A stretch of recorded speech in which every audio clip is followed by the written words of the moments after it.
Hi friends, wife of సినిమాలో part 1లో ఏం జరిగిందో తెలుసుకున్నారు కదా. నెక్స్ట్ పార్ట్ 2లో ఏం జరిగిందో ఇప్పుడు తెలుసుకుందాం. పార్ట్ 1లో ఒకరిని చంపిన తర్వాత నెక్స్ట్ సీన్లో అదే అమ్మాయి బజ్జీల కొట్టు దగ్గరకు వెళ్ళి గంజాయి కావాలని అడుగుతుంది. అలా నలుగురు దగ్గరకు వెళ్ళి ఫస్ట్ క్వాలిటీ కోసం వెతుకుతూ ఉంటుంది. చివరిగా ఒకటి దగ్గరకు వెళ్ళి సరుకు తీసుకుని డబ్బులు ఇస్తుంది. అక్కడ ఉన్నప్పుడే వాళ్ళ ఫ్రెండ్ ఫోన్ చేస్తుంది. తను రావడం లేదని చెప్తుంది. దాంతో ఆ అమ్మాయి సరుకు వెనక్కిచ్చి వెళ్ళాలని అనుకుంటుంది.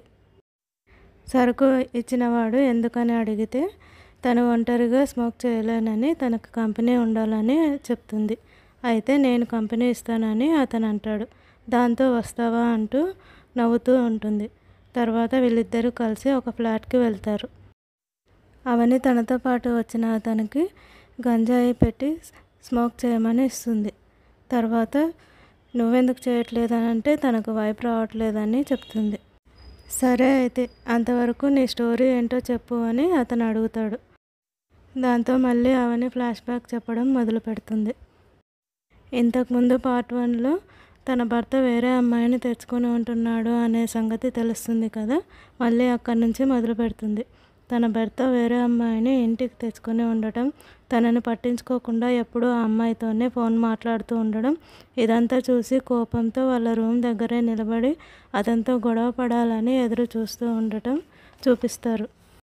తన భర్త లోపల నుంచి ఎప్పుడొస్తాడా అని ఎదురు చూస్తూ కోపంగా అతనితో గొడవ పడడానికి వెళ్తూ ఉంటే అప్పుడే వాళ్ళ మామయ్య రావడంతో ఏమీ మాట్లాడకుండా వాళ్ళిద్దరూ సంతోషంగా ఉన్నట్టు నటిస్తారు. వాళ్ళ మామయ్య వెళ్ళిపోగానే మళ్ళీ ఆ అమ్మాయికి ఫోన్ చేసి రమ్మని చెప్పడం వింటుంది. దాంతో అతనితో గొడవ పడుతుంది. అతనేమో ఈమెని బాగా కొట్టి ఫ్రిడ్జ్లో పెట్టి తాళం వేస్తాడు. చాలాసేపు ఫ్రిడ్జ్లో ఏడుస్తూ ఉంటుంది. చాలాసేపటి తర్వాత తాళం తీసి వెళ్ళిపోతాడు. కట్ చేస్తే నెక్స్ట్ సీన్లో నెక్స్ట్ డే మార్నింగ్ అవని ఎవరితోనో రూమ్లో ఉన్నట్టు వాళ్ళ బావ వింటాడు. అవని వాళ్ళ బావ పేరు రామ్ అవనికి ఎలాగైతే చేశాడో అలాగే అవని కూడా తనకి కోపం వచ్చేలాగా చేస్తుంది. ఎప్పుడూ వేరొకరితో ఫోన్లో మాట్లాడుకుంటూ ఉండడం, అతనితో కారులో తిరగడం, ఇవన్నీ వాళ్ళ బావకు కనిపించేలాగా చేస్తూ ఉంటుంది. వాళ్ళ బావకి కోపం వచ్చి ఒకరోజు రూమ్లోకి వెళ్ళి సూసైడ్ అటెంప్ట్ చేస్తాడు. అవని సమయానికి వెళ్ళి అతన్ని కాపాడుతుంది. అవని అతని చేతికి కట్టు కట్టాలని చూస్తూ ఉంటే రామ్ అవనిని తోసేస్తాడు. అప్పుడే అతని దగ్గర ఉన్న పెళ్లి పత్రికను చూస్తుంది. ఇన్ని రోజులు ఇంటికి వచ్చిన అమ్మాయిది మ్యారేజ్ అని, అందుకే అతను అలా చేశాడని అనుకుంటుంది. కానీ తనకు అతనంటే ఇష్టమని, నేను కావాలని ఇలా చేశానని ఆ అమ్మాయి గురించి మర్చిపోయి తనతో సంతోషంగా ఉండమని చెప్తుంది అవని. ఆ రోజు రాత్రి ఇద్దరూ ఒకటవుతారు. ఉదయం లేవగానే పాలు కూరగాయలు తీసుకుని రావడానికి బయటికి వెళ్ళి వచ్చేసరికి అతను చనిపోయి ఉంటాడు. పక్కనే పాయిజన్ బాటిల్ చూసి తను ఆత్మహత్య చేసుకున్నాడని చాలా బాధపడుతుంది. తర్వాత కార్యక్రమాలన్నీ జరిగాక వాళ్ళ మామయ్య ఆ అమ్మాయికి క్షమాపణ చెప్పి వెళ్తాడు. తర్వాత ఈ అమ్మాయి రూమ్లో కబోర్డ్ ఓపెన్ చేసి చూస్తే తన భర్త ప్రేమించిన అమ్మాయి శవం ఉంటుంది. కట్ చేస్తే నెక్స్ట్ సీన్లో ప్రజెంట్ సీన్ గంజాయి తాగడం కోసం వచ్చిన వాడికి అర్థమవుతుంది. అవని అంటే నువ్వేనా అని లేచి అడిగేసరికి వాడి నోట్లో నుంచి రక్తం కక్కుకొని చనిపోతాడు.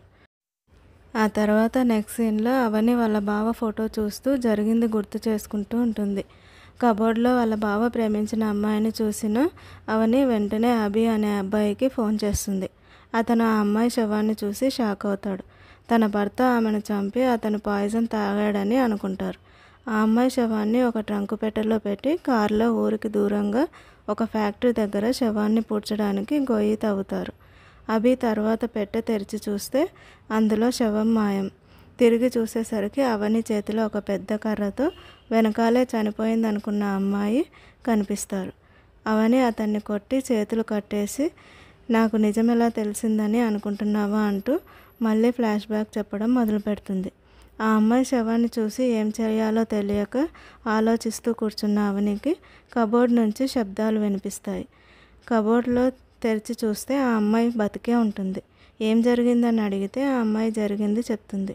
అవని అభి ప్రపోజ్ చేసినప్పుడు వాళ్ళ బావని పెళ్లి చేసుకుంటానని చెప్తే అభి నవ్వుతూ తనతో మాట్లాడడం నాటకమని, తన కోపంతో ఒక ప్లాన్ ప్రకారం అవని వాళ్ళ బావని కొట్టి బెదిరించి అభి అవనీలు ప్రేమించుకున్నారని చెప్పి తనంతట తానే అవని అభి దగ్గరకు వచ్చేలాగా చేయాలని వాళ్ళ బావని బెదిరించడం చూపిస్తారు. అభి అవని కూడా తనని ప్రేమిస్తుందని అవని వాళ్ళ బావని నమ్మిస్తాడు. దాంతో అతని మీద భయంతో కాకుండా అవని మీద ప్రేమతో, తను ప్రేమించిందన్న ఒకే ఒక కారణంతో తనని వదులుకోవడానికి కూడా సిద్ధపడతాడు. అవని అభిలు శారీరకంగా కూడా కలిశామని చెప్పి పెళ్లి చేసుకుని తనని టార్చర్ చేసి తనంతట తానే డైవర్స్ ఇచ్చి అభి దగ్గరకు రావాలని అవని వాళ్ళ బావతో చెప్తాడు. తను చెప్పిన వాటిలో ఏది జరగకపోయినా అతన్ని చంపేస్తానని బెదిరిస్తాడు. అవని వాళ్ళ బావ రామ్ తను వేరే అమ్మాయితో రిలేషన్లో ఉండటం కూడా అబద్ధమని తెలుస్తుంది. అవని కోసమే తను అలా నాటకం ఆడాడని అర్థమవుతుంది. అవనిని ఫ్రిడ్జ్లో పెట్టడం, అతను ఫ్రిడ్జ్లో పెట్టినప్పుడు అక్కడ అభి కూడా ఉంటాడు. అవని వాళ్ళ బావ చిన్నప్పటి నుంచి అవనినే ప్రేమించాడని ఈ అమ్మాయి చెప్తుంది. అవని పొరపాటుగా వేరే అమ్మాయిని ప్రేమించాడనుకుందని చెప్తుంది. అవని వాళ్ళ బావ సూసైడ్ అటెంప్ట్ చేసిన రాత్రి అవని అతనితో ఇంటిమేట్ అవుతుంది. నెక్స్ట్ డే నుంచి ఇద్దరు హ్యాపీగా ఉండొచ్చని ఉదయాన్నే లేచి బయటికి వెళ్తుంది. అవని బయటికి వెళ్ళగానే అభి ఇద్దరు వ్యక్తులను తీసుకుని వచ్చి అవని వాళ్ళ బావని విడాకులు ఇవ్వమని అభి బెదిరిస్తాడు. తనకి నిజమంతా తెలిసిపోయిందని, అవని తననే ప్రేమిస్తుందని, విడాకులు ఇవ్వనని రామ్ చెప్తాడు. దాంతో అభి కోపంగా అతన్ని కొట్టి విషం తాగించి చంపేస్తాడు. వీళ్ళ ఇంటికి రాకముందు అవని వాళ్ళ బావ రిలేషన్లో ఉంది అనుకున్న అమ్మాయికి ఫోన్ చేసి అవని తననే ప్రేమిస్తుందని, అభి చెప్పిందంతా అబద్ధమని, తొందరగా ఇంటికి రమ్మని ఫోన్ చేసి చెప్పి ఉంటాడు. అభి రామ్ని చంపేలోపు ఆ అమ్మాయి ఇంటికి వస్తుంది. అదే సమయంలో తనని చూసి గట్టిగా అరుస్తుంది. దాంతో అభి ఆ అమ్మాయిని కూడా తలపై గట్టిగా కొడతాడు. అక్కడికక్కడే పడిపోతుంది. రామ్ కూడా చనిపోతాడు.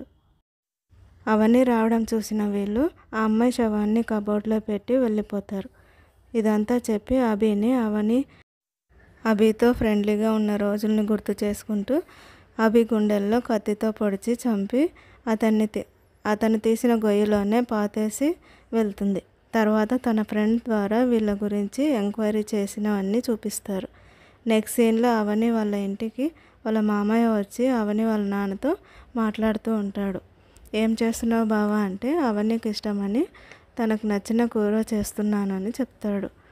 వాళ్ళ మామయ్య తన కొడుకు ఫోటో చూస్తూ ఉంటే పక్కనే అవని ఫోటో కనిపిస్తుంది. అప్పుడు అర్థమవుతుంది అవని కూడా చనిపోయింది అని. అవని మొదట చంపింది అభిని, ఆ తర్వాతే వేశ్యగా మారి ఒకతన్ని చంపుతుంది. ఆ తర్వాత గంజాయి అమ్మేవాడిని చంపుతుంది. అదే ఫ్లాట్లో జ్యూస్లో వాళ్ళ బావకి ఏదైతే విషం ఇచ్చారో అదే విషంని జ్యూస్లో కలుపుకొని తాగి అక్కడే చనిపోతుంది. ఓకే ఫ్రెండ్స్, మరో కొత్త స్టోరీతో మళ్ళీ కలుద్దాం.